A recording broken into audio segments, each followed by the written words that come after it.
अगले जन्म में क्या बनेंगे आप? गरुड़ पुराण की इन 8 बातों में छिपा है सच। नमस्कार दोस्तों, राधे राधे, जय श्री राम। दोस्तों, हम सभी को इस जन्म में मनुष्य योनि मिली है, लेकिन ज़रूरी नहीं कि अगले जन्म में भी ऐसा ही हो। दरअसल अगले जन्म में कौन सी योनि मिलेगी, यह पूरी तरह से इस जन्म के कर्मों पर निर्भर करता है। हिंदू धर्म के विद्वान बताते हैं कि इस जन्म में इंसान के कर्म देखकर अंदाज़ा लगाया जा सकता है कि अगले जन्म में उसे कौन सी योनि मिलेगी।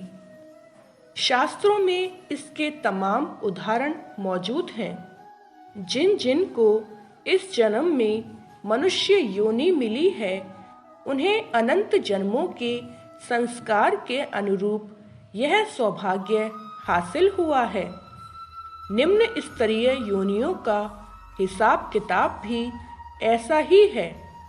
हमारी चेतना की आगे की यात्रा ऐसी होती है कि सात्विक गुण वाले ऊपर के लोकों की ओर जाते हैं और रजोगुण वाले मनुष्यत्व की ओर ही रहते हैं।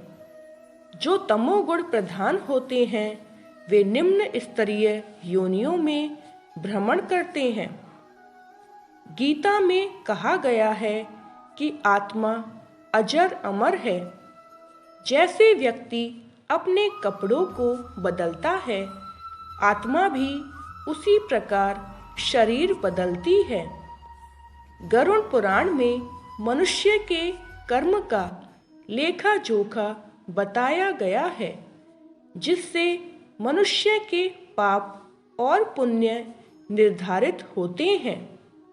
मान्यता है कि व्यक्ति को अपनी मृत्यु के बाद कर्मों के आधार पर स्वर्ग और नरक की प्राप्ति होती है।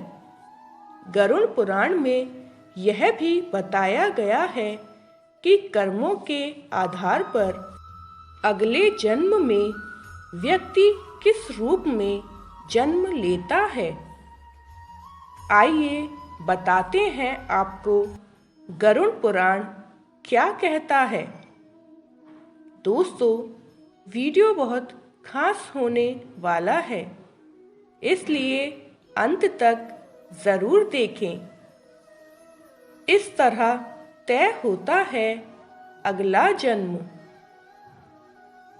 नंबर 1, महिलाओं का शोषण करने वाला।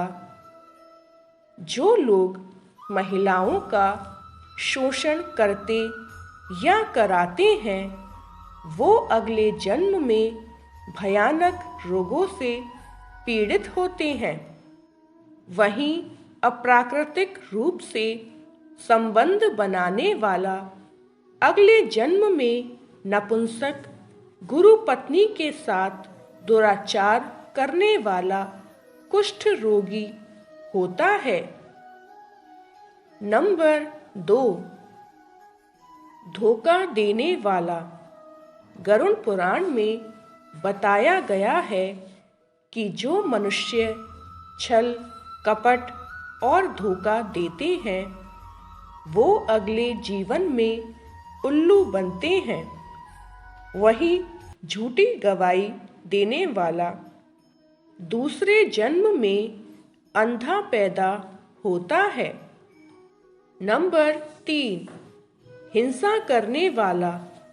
गरुड़ पुराण के अनुसार जो व्यक्ति हिंसा करके परिवार का पालन पोषण करते हैं, जैसे लूटपाट, जानवरों को सताना या शिकार खेलने वाले, अगले जन्म में किसी कसाई हत्थे चढ़ने वाला बकरा बनते हैं।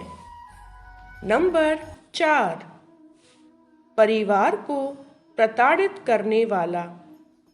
माता पिता या भाई बहन को प्रताड़ित करने वाले मनुष्य को अगला जन्म तो मिलता है, लेकिन वह धरती पर नहीं आ पाते क्योंकि उनकी मृत्यु गर्भ में ही हो जाती है। नंबर 5, गुरु का अपमान करने वाला। गुरु का अपमान यानी भगवान का अपमान। ऐसा करना नरक के द्वार खोलने जैसा है। गरुड़ पुराण में कहा गया है कि गुरु से कुतर्क करने वाला शिष्य अगले जन्म में जल रहित वन में ब्रह्म राक्षस बनता है। नंबर 6, पुरुष का महिलाओं जैसा व्यवहार। यदि कोई पुरुष महिलाओं वाला आचरण करता है, स्वभाव में महिलाओं वाली आदतें ले आता है, तो ऐसे पुरुषों को अगले जन्म में स्त्री का रूप मिलता है। नंबर 7, हत्या करने वाला।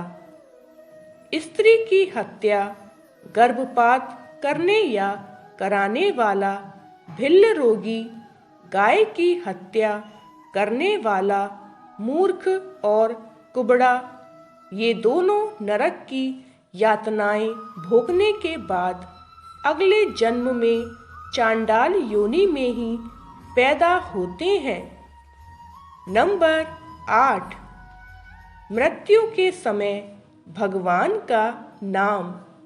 अगर कोई मृत्यु के समय भगवान का नाम लेता है तो वो मुक्ति के मार्ग पर अग्रसर हो जाता है।